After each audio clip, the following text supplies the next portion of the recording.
Welcome to Overcome Medica Hair Loss Summit. My name is Valerie Fuentes, and today I am with Sandra Dubose. She is clearly on her way to becoming an international multimedia success. This native New Yorker is known as the bald beauty queen of self-esteem. She's a dynamic motivational speaker, author, actress, and R&B soul singer. She has an inspiring personal story that has made history in national media headlines. Sandra is a role model for women of all ages and teaches them how to build healthy self-esteem through the practice of self-love and self-acceptance. She's a patient advocate for women's health issues and has been ever since the age of 25, when she was diagnosed with the autoimmune disease alopecia. This incurable condition resulted in the loss of all her hair on her scalp and body and the loss of her self-esteem. She was forced into a compelling journey of self-discovery and had to learn firsthand how to heal emotional wounds, overcome obstacles, and rebuild her confidence. Sandra, I gotta be honest with you, I am totally fangirling here. I am so happy to have you. I absolutely look up to you in many ways, and really it's kind of like, oh my God, I'm talking to my hero right now. So thank you so much for accepting my invitation. I am so happy to have this conversation with you. I'm really happy to be here. Thank you so much. And just, really kudos to you for creating this summit, creating this opportunity for women or men with alopecia to be able, or any form of medical hair loss, to have a forum where they can get information about it, because it's such an important topic. So thank you for creating this space that we can have this conversation. Yeah, it's so important. So I want to know, well, tell us about your story, because it's such a powerful story. How did you start losing your hair, and how did you get where you are today? So basically, the long and short of it is that I developed alopecia areata 20 years ago. I just turned 25 years old, and it started with just a basic bald spot, just like everyone else. Within 3 years, it had progressed to alopecia universalis, where I've lost all of the hair all over my scalp and body. And so I always tell people that, initially I was very depressed, a functional depression, but I hid under a wig. I wore wigs for many years. I didn't have the confidence. I did not have the comfort level to think that I could ever go outside without a wig on and share my story with people. I was very embarrassed. So I went through all of the different stages of grief, of denial, of anger, of jealousy, of all of those different things, until I got to a place where I could not just cope with the experience of losing my hair, but really accept it, as opposed to waiting for God to bring it back, for my life to somehow rewind back to the days that used to be. I had to kind of accept this is your reality. And after 8 years of wearing a wig, I had to say, medically, the doctors say my hair would, the chances of my hair growing back are slim to none. So what am I going to do about it? Because the wigs were itchy, they were hot, it was uncomfortable, they didn't fit. I have a very small, petite-sized head, which I'm grateful for on one hand, but at the same time, when it comes to finding wigs that fit me, I always would have to pay to have them customized. It was a very expensive venture to have to find something that really made me feel comfortable and confident. And I was just sick of it, sick of all of it, and I wanted to be free. And so I decided, 12 years ago now, to just take the wig off and say, you know what, whatever, I'm going outside. It's hot. People can think whatever they think, but really recognizing that beauty is something that is an internal expression of who we are, first and foremost, and that I had to learn how to love and accept that woman. And appreciate her strength and her courage to be able to come out and live an authentic life. That was important to me, to be authentically me. And if this was part of my story, I was going to have to embrace it and make it work for me and own that part of my story and do it in a way with grace and with style. And so I took the wig off, and then I became advocate for awareness and a spokesperson, and I started to use my mouth and my voice and as an artist, as a motivational speaker, to empower other women, which is all that anybody could do when you have a challenge in your life, is say, how can I take the focus off of me? How can I help somebody else? And when you can do that, like you're doing today, it changes everything. Mhm. Yeah. Yeah, I think definitely to have the focus out. I actually just did an interview right before I was talking to you, Mhm. and I was sharing with him that it took me 2 years to create this Yeah. because I was afraid that we were going to focus on the problem.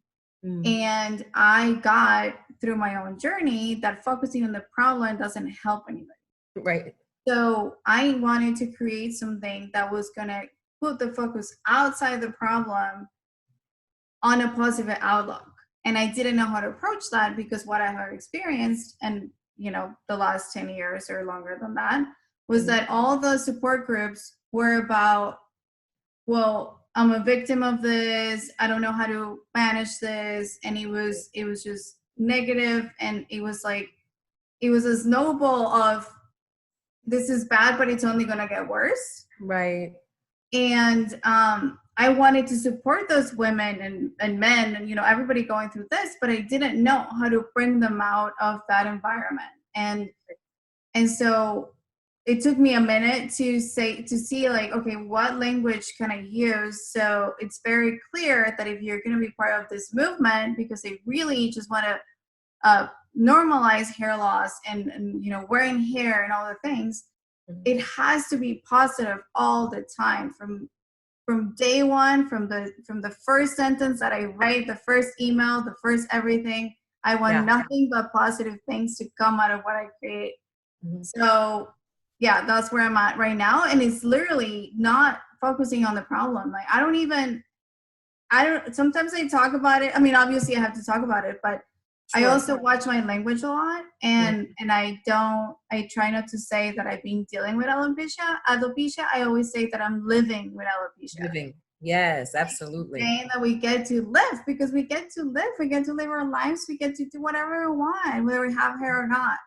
Right. And so that's my main thing, and my main message is, yes, I do want to support everybody that's going through this, but I want to support you in a way that we're not going to focus on the problem. Yes. We're going to focus on the good things that this has brought into your life, because I guarantee you that there are good things that this has brought into your life. Absolutely. Absolutely. Yeah. That's great.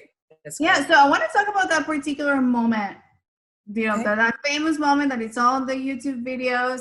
You're wearing the pageant, Miss Black, North Carolina. Is that correct? Correct. Yes, 2011. 2011. So tell me about that. Like, was that something that you were thinking about? Like, how it's so beautiful. I want to hear all about it. So basically, like I shared with you before, I went out with a mission to help other women just by sharing my story, because I knew so many women were hiding under their wigs just like I was, and it was just like, I wanted to be the person to say, come on out, the water's fine, come on in, you know what I mean? Like, you can do this. And so I went out advocating for awareness, and in my work doing that, I met the executive director of Noir Productions, which is a pageant organization that I represent. And he was the one who basically recruited me after seeing me speak and sing at an event. And he was like, you should be in a pageant. And I thought that was hilarious. I mean, I'm 5 feet tall. You know what I mean? I had all of these stereotypes about what a beauty queen looks like. She did not look like me. It's like, I don't do that. So but this particular pageant organization was really about not that mainstream Barbie doll stereotype. It was really about the heart of a woman, whatever shape or size or color, you know what I mean? It was just like, come as you are, but come with the heart of a woman, of what is your real message? What's your platform? Standing in your queendom, if you will, owning the fact that you are a queen, no matter what that looks like on the outside, but we all deserve to feel and know that we are a queen and move as such. And so when I got to learn more about his organization, I just thought, this is a really crazy thing to do. But it was one of those moments where you know that the Holy Spirit is ushering you into another season of your life. And this is a challenge that is intentionally set up to grow you. And yes, it's uncomfortable, and to some people it might sound radical, but there's something about this that I'm supposed to be doing. So it was that moment of saying yes to the universe. It's like, here's something, you wouldn't have thought this up yourself, but this opportunity came to you for a reason. And, it just, something in me said, this is so uncomfortable, but this is obviously going to be so impactful for me to do it for myself and see, any part of me that doubts that I deserve to be on this stage. I need to challenge it. And I'm going to walk this thing out.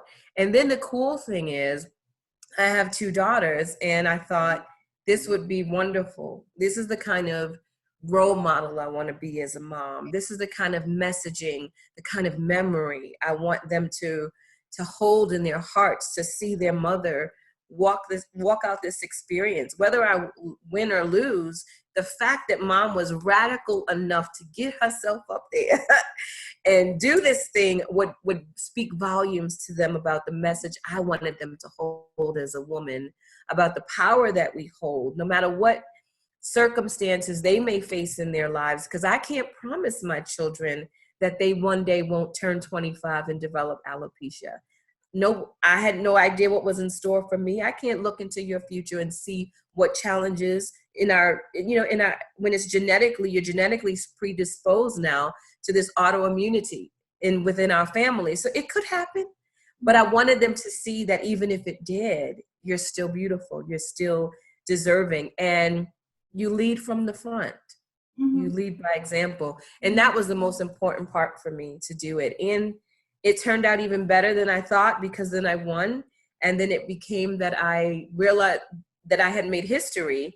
And it was like, you've become the first bald beauty queen of our state. And it was like, this is a whole legacy. Like, I've done something. And then the news and media got involved and wanted to cover the story. And I'm like, well, I didn't intend to do all of that. However, when you say yes to the universe, when the spirit is leading you to do something, trust that there's a blessing, trust that there's an opening and something that you don't know, an answer to a prayer that you had no idea. But that's the masterfulness of our Creator. He's always working on our behalf. So it turned out to be an incredible blessing on so many levels. Oh my God. So what does it look like now? Do you think that there is like a before and after for you? Like, before, like, where you say you were going through depression, and then, now you're in the other side. Was there like a moment that you can say, this is when I decided I was going to move forward with this? You know what? I think that, like everybody, we get sick and tired of being sick and tired. I don't care whether that is a change you want to make in your life, whether it's a weight loss, and at some point you say, I don't want to be fat no more. I'm starting to work out today, or I'm going to start eating differently today. Whether it's a job that you're sick of and you say, I'm done, today's the day, or a relationship, I'm done with you. We all have that point where it was something that was quietly kindling all along. It wasn't an all of a sudden thing. It was a thought that was festering. It was something that I was holding in my heart. I want to do this. I want to be free. How do I do this? And then at some point, you just wake up one day and it all comes together. The courage, it's there today. And you step out because you've been building it in your mind and in your heart all along. And it all comes to a head. And it was just that one day where I just said, you know what? I recognized, I had this powerful awareness that my truth was that I was putting my happiness on hold, that I wasn't really accepting alopecia, but I had been coping with having alopecia. So maybe to the outside looking in, she's doing fine. But in my mind, I was still holding a part of myself back because I was waiting for something to be different. And when I recognized that I was waiting in vain, then I had to let it go and say, well, then don't wait for that no more. So how can you change the narrative? How can you take ownership of this experience and decide to do it in a powerful way? You're going to have to stop feeling like hair is everything and decide to just say whatever. And that freedom to be able to assign the value that I gave to hair and say, you know what? It doesn't mean as much as I thought it did. Mhm. Today, it doesn't mean anything at all. Mhm. I'm going out. And it wasn't like I went out and just started skipping around. It was baby steps. So it's like I would wear a cap. And at one point when I'm outside, I'd have enough bravery to take the cap off. But then if I started to feel uncomfortable, I'd put the cap back on. Mhm. You know what I mean? It's like, and it was like, just, I would do it a little by little by little. And the more I started to kind of do it more, and also the feedback that I got from people, women that would stop me and say, oh my God, you look so beautiful. Oh my God. And I was just like, they were feeding me, my confidence just began to grow because the very thing that I was afraid of was that people would reject me. But instead, I had so much love and support that it let me know that it's okay to be who you are. It's Mhm. okay to be you. And Mhm. that for me is the most powerful universal message that I like to share as a speaker with everyone. So Mhm. maybe my situation was hair, but somebody else might be dealing with whatever challenges in their life. And all I've come to say is it's really okay to be you, whatever that looks like. Just be authentically you. That's the greatest freedom that anybody could have. And that is beautiful. That's true beauty. Yeah, no, absolutely. And I think for me, I realized that wearing hair is okay as long as it is a choice, Yes. Mm-hmm. right? Yeah. So I obviously I want to confess that the moment I was wearing hair, I started wearing hair because I was hiding Mm-hmm. my alopecia. Mm-hmm. Now I'm at a point where it's a choice. Right. I've had the opportunity to take it off and to go out in the world without it, and just know that I don't want to deal with it, because Right. if I don't have this, I have to put on a spray or some pigment, some little Right. thingy, Right. all these products, and Right. be in the mirror for 2 hours and trying to figure out how to make it look decent. And Right. I don't want to deal with that. I just don't want to Okay. deal with that. And then I work out every day. So imagine but it feels like 3 hairs that I have when I'm sweating. And then Right. so I have to go wash it and style it and all the things. I'm like, no, Right. I'll wear this and Right. I'll be out the door in 10 minutes. That's it. That's it. It's all good. Yeah. So, Yeah. but that the big difference is knowing that I'm not hiding, because if Yes. you're wearing hair and you're hiding, you're still carrying that with you, and Right. you're so on point on what you said. Like that's the thing. It's like you carry it with you. Like maybe you might not be sharing and people might think that you're doing great, Mm-hmm. but you're carrying that secret and those thoughts and those something's wrong with me thing Yeah. in the background. Yes.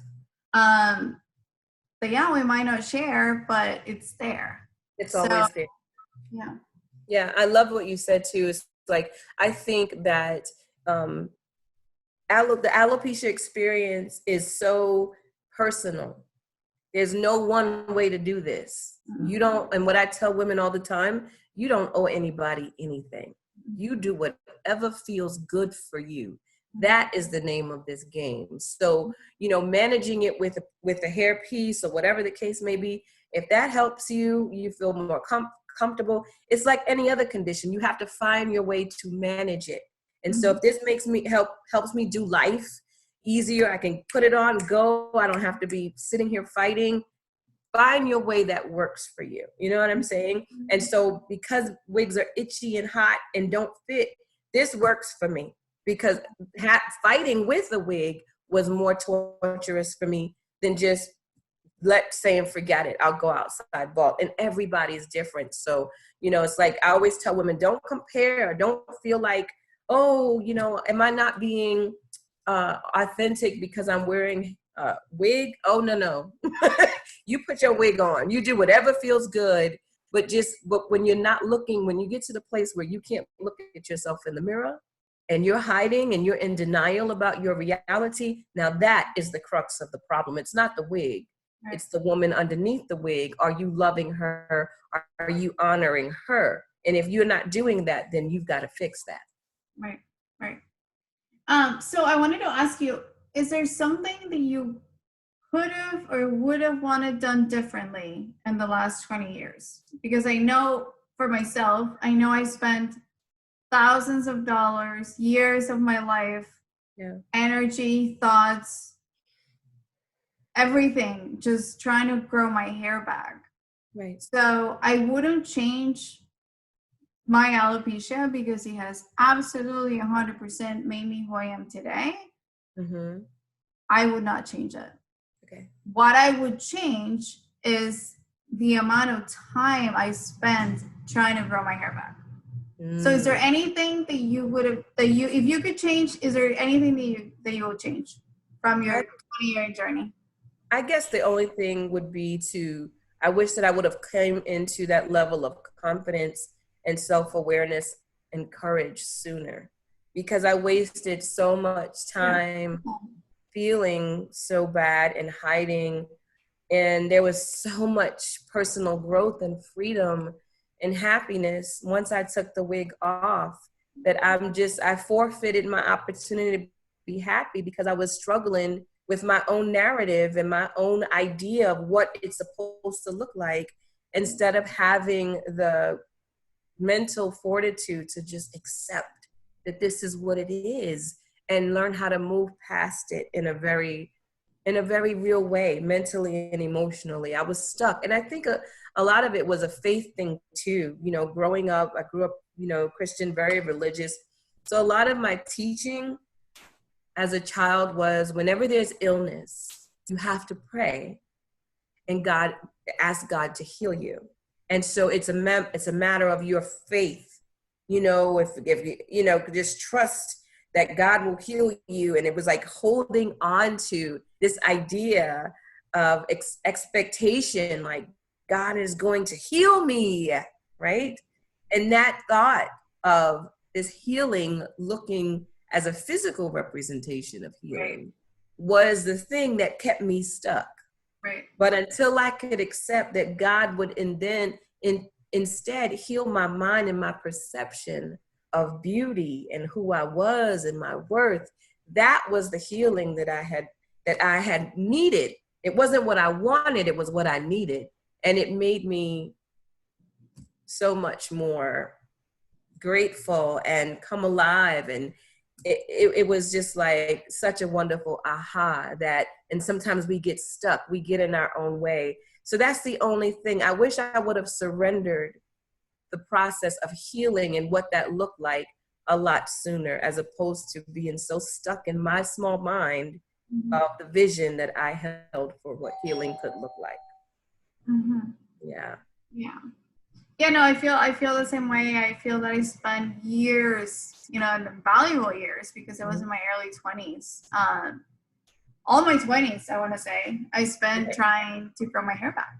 Mm-hmm. And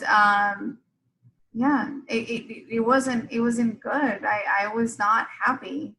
And now that I get to talk about it and I get to share with people, and now that I'm doing this, I get it, how this is my mission, my calling, my life's work. Right. And it's okay. And I love it, right? Like sometimes I just want to volunteer everywhere and like help people. Like, I don't know. I love what's happening. Mm-hmm. And so if I had to go through that pain to get here, it's okay. It's okay. Right. But it was a long decade. Yes. I can relate. Yeah. So I know you have a book, which is do. pretty amazing. Can you tell us where we can get it? Yeah. Number one, and tell us all about it. I want to hear about it. So this book is called My Crown and Glory. It's Not About the Hair. Mm-hmm. And it's a book that I wrote because so many women said, how did you get from point A to point B? Like, how did you get over being bald? Because it's one of those things that, women are so afraid of losing their hair. We have such an attachment to that. And so I really wanted to give people the tools and the steps that I use in order to really do that inner work, spiritually, mentally, to really get to a different place in my life. And so I really just kind of put 6 fundamental principles that we can all use to build our health, to build our self-esteem. And so the very first step to that was healing the inner child. So, you know, you might be thinking about hair. It's like, well, what does my childhood have to do with my hair? It has nothing to do with your hair, but it does have to do with self-love and self-acceptance. And so no matter what's going on the outside, at the end of the day, if you have low self-esteem because you've been bullied or you've had different experiences in your life, that at the crux of it, you really don't have a love or appreciation for yourself, we really have to kind of gut that out. We need to heal from the root of where the problems are. So those are the kind of fundamental things that are shared within the book. So yeah, I'm really, really proud of it. And I'm proud of how it's had an impact on so many women, because I share a lot of my own personal stories of things that I went through, really kind of illustrating those principles, forgiveness, things like that. And just to hear how, I'm sorry, my doorbell is like ringing. I apologize. I don't know if you can hear that. But how it's really helped a lot of women really kind of go back in their mind and their heart and their childhood and clean up some stuff. And now they can really step into their womanhood in a whole new way, even if they are having some of those challenges. It's really, it's done the work that I intended for it to do. So, and it's available on Amazon.com and Barnes and Noble. I actually even did the audio version of the book. Oh, so you did? For those, I had the opportunity to narrate the book. So that was really cool to tell the story, you know, because I love Audible. That's like my favorite thing. I know, me too. So it's on Audible? It's on Audible. It's on Audible. And that's my next and you can hear me narrating my own story. So that was a really great experience. Wow, Absolutely. cool. Yeah. That's awesome. Okay. So Sandra, I know you have a beautiful gift for us. It's a video, and it's so generous of you to share that with us, because I wasn't around at the time, or I didn't know about you, and I know this is really powerful. So tell us what you have for our audience today. Yeah. So what I wanted to share was back years ago, my very first motivational speaking opportunity was when I was a patient, alopecia patient, and was my first time at the National Alopecia Areata Foundation. So they do a conference every year. I had never been, and so I had never met people with alopecia. So, and that's one of the things, you know, when you have this experience, you don't always know somebody next door that can relate to what you're going through. You know, a lot of times you might be the only person that your circle knows that has this condition. So it was so cool for me to be at this conference. It was in Houston, Texas, with all of these hundreds of people, children, everybody. Like, it was just a sea of bald heads. It was crazy. And so empowering, because everybody's like in a different place. Some people got tattoos on their scalp. Like, everybody's just rocking it out in different ways. Mm-hmm. And so I was the keynote speaker, and it was my opportunity to really search my heart and say, you know, what do I say to other people that have alopecia? You know, it's such a personal, unique experience. Some of the challenges and the nuances of going through this and managing it on a daily basis, you know, having a bad eyebrow day or whatever, different things like that. That's like, what? It's like, this is our life. This is our life. The wind blowing, wearing wigs, you know, all these different things. So it was my opportunity to really be at home and comfortable with sharing some of the things I knew they could relate to, and just really sharing an empowering word. And also at the end I sang, because I'm a singer. And so it's a song that I wrote called I'm Beautiful, and to be able to dedicate that to them. And it was very, very well received, lots of love. And it just solidified for me that I was doing exactly what I'm supposed to be doing. And so I know it's going to bless the audience, because you're going to be able to laugh and relate to a lot of the things that I'm talking about. And I just pray that, you know, encourages everyone. Yeah. Mm-hmm. Oh my God, I love that. And so now that you're sharing that, I want to also share with you and the audience that when I was growing up, my dream, so I'm originally from Colombia. Yeah. I moved to the States 20 years ago. And growing up, I wanted to be Oprah. Oprah was my idol. Right. And, everybody's idol. Yeah. Absolutely. And So I wanted to be on TV. I wanted to interview everybody. I wanted to help people. And like, she was my idol. And then when I started losing my hair, my thing was, I cannot be on television. Nobody's going to want me on television. Who's going to like me like this? And I let that get to me. And I went to school. I went to school for communications for a year, I think. And then I switched to business, which is fine. You know, it got me where I am today. Then after business, I did HR. From HR, I got into coaching. Okay. But I did let go of my dream because of my alopecia. And now we're circling back. And I mean, I hope this has a success that Oprah had someday. I hope so.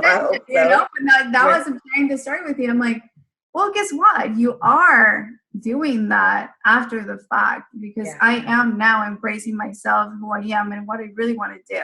Yeah. So the reason why I'm sharing that is, if you're at a place right now that you're stopping your life because of your hair loss, I invite you to take a small step towards what you really want instead of hiding. Yes. Especially the hiding piece. I know that talking about it is really hard, and you don't have to do a public service announcement. You don't have to go out and put it in the newspaper. I have alopecia. Right. Wow. Like, talk to your best friend, talk to your cousin, talk to your neighbor. Do it slowly. But I promise you, the moment you face the biggest fear, that was my biggest fear, was to openly talk about it, especially to my husband. I didn't talk about it to my husband until after we were married. And he never knew? Oh, yeah. I mean, I will say that I was suffering with hair loss, and clearly he sleeps with me, so he knows, right? I mean, there's no way he can not know. And I'm sure he sees things, but I never called it by its name. Because I don't know, I felt weird, and I didn't want him to think that I was defective or something was wrong with me or whatever. But then, I think it was last year that I said it finally, and I showed him both diagnoses, because I decided to go back to a doctor again last year and get a new biopsy and all the things. Right. So I showed him like all the stuff from, I don't know, 13 years ago, and all the stuff from now, and how different it looks, and da-da-da. But yeah, for the longest time, I didn't tell him.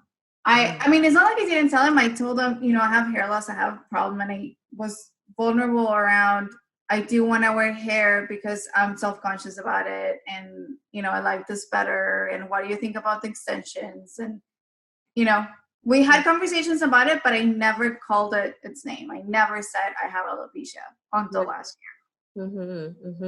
So on that note, my invitation is, the moment I did that, the moment, now that I know that he knows, and not because of him, because he doesn't have the power, but it's the moment I spoke my truth. Yes. I really feel that I can do anything. And I don't know what that means to you, because my anything is different than your anything. That's clear. Like you said, it's a journey that it's different for everyone. Right. But the moment I face that, the moment I let go, the moment I surrender, the moment I stop trying to grow my hair, my life is different. And I want that for everyone. And that's why I'm creating this. Yeah. So please rely on each other. Call us. I know, Sandra, you're available. I'm available. Yeah, absolutely. I love that story. Community. Yes, please. Like, it's not worth it. Please do not spend 10 years of your life hiding and not doing what you want to do with your life. That's right. That's right. We're living proof that there's life after hair loss. With wig, without a wig, doesn't matter. See? It doesn't matter. Love wearing hair. I love wearing hair. Yeah. And I still wear hair occasionally. You know, if it's cold outside, I will put on a cute little wig. I mean, I don't have anything against hair, you know, so it just, whatever's comfortable for you. But just like she said, that's great. Don't waste time hiding. Come on out. Come on out. Be you. Please. Yeah, that's good. All right. Well, with that, thank you, Sandra, so much. I loved having you. And I don't know, I hope we get to do something, another interview together. I just really love this energy and this, I don't know, I love working with you. Thank you so much. Thank you. Same here. Thank you so much for having me as a guest. Keep doing what you're doing. Of course.